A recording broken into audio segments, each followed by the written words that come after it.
Today, I will be providing you with everything you need to know about Active Matter, a new game being developed by the developers that brought you games like War Thunder and Enlisted. The game is currently in closed beta testing, and I will be leaving a link to the beta application in the description if you're interested in participating. I've been having a blast playing it, and I'm very excited for the future of this game. Big thanks to the Active Matter team and the Caliber Collective for getting me into the closed beta and letting me test the game. Links to the Active Matter and Caliber Collective socials will be in the description down below. To start with, you're probably wondering what it is. Active Matter is a realistic, hardcore extraction shooter with both PvPvE and PvP modes, authentic weapons and equipment, set in a strange, chaotic world inspired by SCP, where you'll play as an operative trapped in a time loop, returning to the same point after each death. You'll choose your loadout and venture into quantum unstable zones rich with active matter, a substance capable of warping and ripping the very fabric of space and time. You'll face opponents from other timelines, physics-breaking anomalies, and mysterious supernatural entities. The game will be coming to PC, Xbox, and PlayStation. In terms of how the game is played, just like other extraction shooters, you'll create your loadout and then load into a raid. But Active Matter has really made themselves stand out with their raids. The map and environment change, and the dangers are rarely in the same place. You have the AI turned soldiers, which have specific areas they patrol and hang out, and then you have the SCP inspired anomalies and entities. Most all of these have to be triggered to be a danger. Knocking over an altar, brushing up against them, or being too loud in close proximity. Each one has its own attack style and is terrifying in its own way. Pretty flowers might be an entity waiting to be stirred. A group of sleeping dark entities can attack at the slightest sound.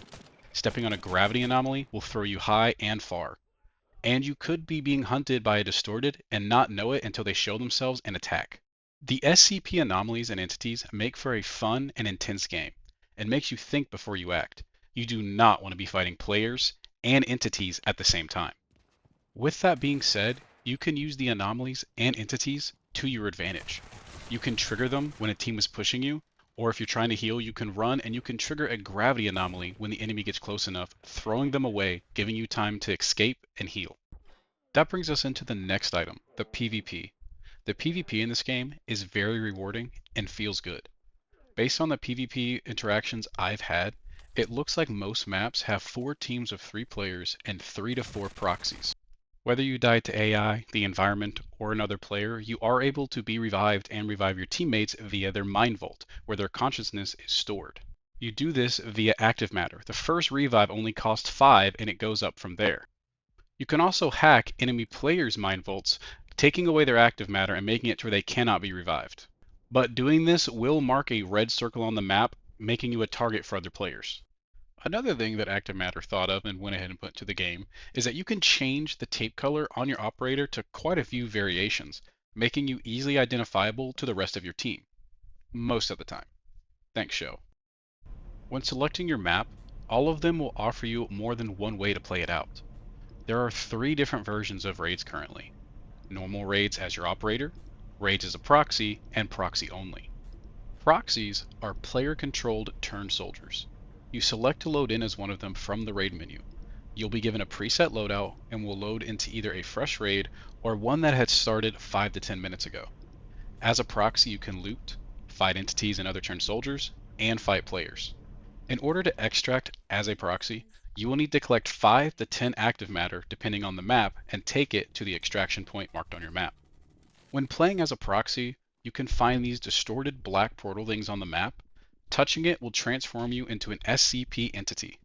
You will lose everything that you're carrying, and your sole purpose is now to hunt down players. You have a terrifying scream that when activated, makes player heat signatures show up within about 50 meters and puts a chill down their spines.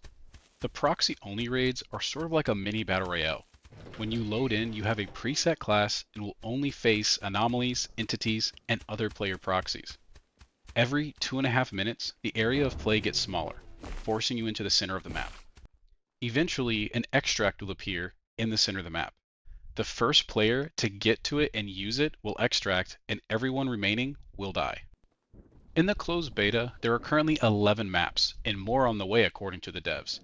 Each map is unique in its own way and forces you to adapt to new and changing circumstances. Pretty much every aspect of the map is accessible, even if it's floating upside down in the sky. You can use portals, walk up certain walls, and jump onto new areas. As you walk into changing landscape, your perspective adjusts accordingly as well as your gravity. What's up becomes down and what's down becomes up. This makes for some very interesting encounters and provides various ways to play them out. There are also two vehicles that are currently usable on a few maps, a Jeep and a cargo truck. When loading in as an operative, you will have tasks determined by the map you choose. Completing them will reward you with weapons, gear, credits, and sometimes, depending on the task, Monolith token. Monolith tokens are used on the Monolith, aka your hideout. Completing certain objectives will unlock each Monolith tier. Each tier has certain items it unlocks. You'll have to use the tokens to upgrade to the next tier and to get access to the items you've unlocked. Upgrading your Monolith level also unlocks new areas, usable mechanics, and upgrades within the Monolith. Credits are used to repair armor and purchase items from the market. In the market, you can purchase gear, armor, weapons, ammo, attachments, and medical supplies. There are a ton of guns already in the game, and they are beautifully done. We have shotguns, snipers, assault rifles, LMGs, a flamethrower, and a crossbow. We have tons of weapons in here. Some weapons can only be found in Raid. In terms of attachments, there are only sights and suppressors right now, but I'm sure we'll be getting a plethora of them before the game gets ready for release. The unequipable items that you find in Raid, such as tools, cloth, and household items, currently only have one use, and that is refining. Refining them will give you currency. If you refine medical supplies, weapons, or armor, you have a chance to get blueprints. There are other options within the refining, but as of right now, they aren't usable, but we're still only in the closed beta. Replicating is where we get to use those blueprints. Essentially what this is, you get the blueprint, you click on it, and you can replicate that item. Now, the game has a cooler way of describing it. They describe it as where objects from other timelines can be randomly transferred by active matter into quantum unstable zones, allowing players at their hideout to copy items from other timelines using blueprints. Much cooler way of describing it. At the altar, you can change your chronogenes. Chronogenes are a cool way of changing your operator's stats. You can unlock and choose your main chronogene, giving you different improvements to your operator's performance, as well as changing how much armor you can use and what armor you can. You can also select up to 4 other secondary chronogenes to further improve your character's stats.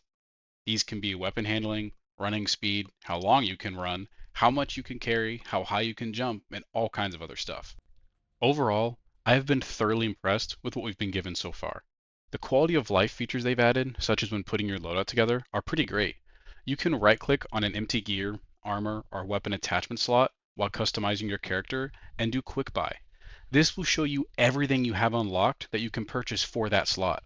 Buying it will automatically equip it. Whether in the market or in your stash, you can hover over, or click if you're in the market, any item and it will tell you what items work with it. So if you scroll over an AK, it will highlight the mags, attachments, and ammo that you can use with it. The AI are also very well done. They can use cover, work as a team, and will flank you. The turned soldiers lay prone and wait for you if they hear you, and some of the other entities will attack you as a team using coordinated attacks. Progression also feels very good in this game. It has a huge amount of depth and encourages you to push for those higher monolith tiers. Overall, the game has a ton of replayability. Another really cool feature is that within your hideout you have a weapons wall. On this weapons wall, it will show every weapon that you have in your stash and what you have equipped on them. There are a few things that are in the game that aren't accessible or fully implemented yet, such as in the higher monolith tiers, there is an attack chopper, tank, and a robot dog. We can also see over in the controls section that there is button mapping for build and rotate. It will be very interesting to see how that is implemented into the game. As I mentioned earlier, we are getting more maps, and we'll probably have some sort of syndicate-like system later, as the devs have mentioned on their website that there is fighting between other player syndicates. There is also doors that lead to the gym and firing range within the hideout that we don't have access to yet. The firing range is most likely just a place to test your weapons, but the gym I think will probably have an area to increase certain stats of your operator. Lastly with this are the Nexus maps on the Monolith. I believe these are going to be PvP maps. As the devs have mentioned, they do want to have PvP only modes. And when you look at this, it describes it as like a game of domination over the portal. A few things that we currently do not have any answers on are stuff like whether or not there will be crossplay and cross-save, will there be wipes, an estimated release date, what the recommended specs are, and the price. Within the game, though, there are certain areas that mention a Founders Edition, so I think this pretty much confirms that we will have a base edition and at least a Founders as well. I am very excited for the full release of this game and what it is bringing to the extraction genre. I feel like it brings plenty of new features and stands out as its own game. And there's still tons of features that we don't even know about yet that will be implemented later on. Myself and other creators in the Caliber Collective will have more videos on Active Matter coming out over the next few weeks, including gameplay, more in-depth look at the mechanics, and as it gets closer to the release, a full in-depth guide. Again, all the links to Active Matters, the Caliber Collectives, and my own socials are in the description below. Let me know what you're most excited for with Active Matter in the comments, and I'll see you guys in the next video.